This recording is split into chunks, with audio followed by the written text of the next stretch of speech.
I met Norman when I was 29 at a party, and I was recently divorced, I think, and we found each other attractive. We started dating.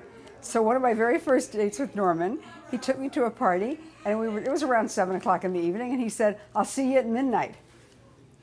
Meaning he completely dropped me at the very beginning of the evening and said, "I'll see you at the end of the evening." I mean, it was a lot of fun to date.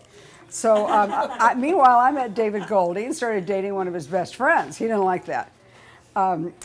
Also, skipping ahead here, Norman and I lived together for, I don't know, maybe a week or something like that. On the third night of our living together, he was supposed to be going bowling, and for some reason I called him that night at the bowling alley, or I don't think we had cell phones back then, did we? Because we're talking 40 years ago. And it wasn't where he was supposed to be. He was at some girl's house having dinner. Okay? It was like on the third night of our living together. So when he got home, I didn't know that. See, I didn't know that. So I was like hiding in the closet, and I was going to jump out of it. I was still having like fun. And then I found out he came home. He was so guilty because he thought I knew. But I didn't know it. He like confesses or something when he gets home. And boom, I was so pissed off at him. So we didn't last very long. And I remember he went to go see Len. I must have somehow known Len because he was doing this little act. I want to go. I want to stay. I want to go. I want to stay. He was so confused back then. And the only thing that actually ever made him settle down was Judy, because Judy could give him the real security that he needed. I couldn't. And I'm sure he knew that, but he couldn't give me any security either, could he? Okay, so that was Norman's and my dating time. We very quickly stopped dating and became really good friends, which leads me to my next story. Okay, so we're like best friends, and he's leaving the Vogue boot shop every day to go to the bank and call me, because you can't get any quiet in the Vogue boot shop. So he'd go to the bank and he'd call me, and I think the main subject of our conversation was our dating lives. So I'm dating like crazy, and he's dating like crazy, and we're like talking about all of our, our guys and our girls and stuff like that. And meanwhile, he meets Judy. And I meet Judy, of course. So we've become really good friends, and she tells me she really likes Norman. And she said to me today that I said, "Oh, that's a mistake." I don't really remember telling Judy that, but I do remember telling her, "Oh, forget about it. He's got a lot of girls."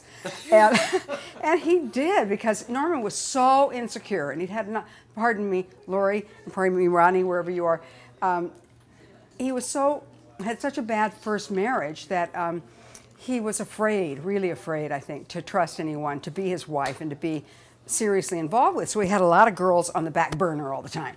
And he was afraid to have only one girl, because they would fail him. And Judy wasn't going to fail him. And she had to prove, I'm going to cry, she had to prove that she could be there for him in all circumstances. She would be there for tennis. She would just be there for him. If she was sick, she would be there, you know. And even if she had an ear infection, or whatever she had, she was never going to let him down. And she didn't. And she didn't.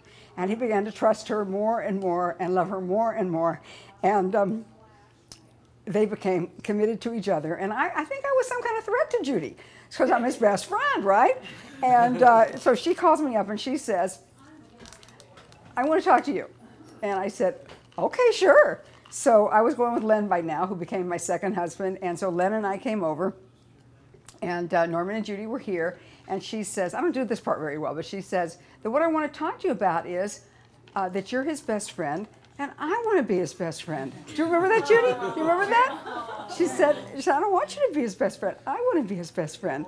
And I guess we laughed and hugged and whatever. I said, okay. She gave me permission. Okay. But I miss that very special relationship that Norman and I had. But then Judy and I, of course, became really good friends. And the four of us were very good friends. And I think that's probably the real story I want to tell. But I've been really good friends with Norman for 40 years, and I love Norman very, very much. And Lori and I were together just, I don't know, not too long ago with Brett and with David. And Lori thanked me for being such a good friend with Norman for all these years. And I thought, why is she thanking me? I love him so much. There's no reason to thank me.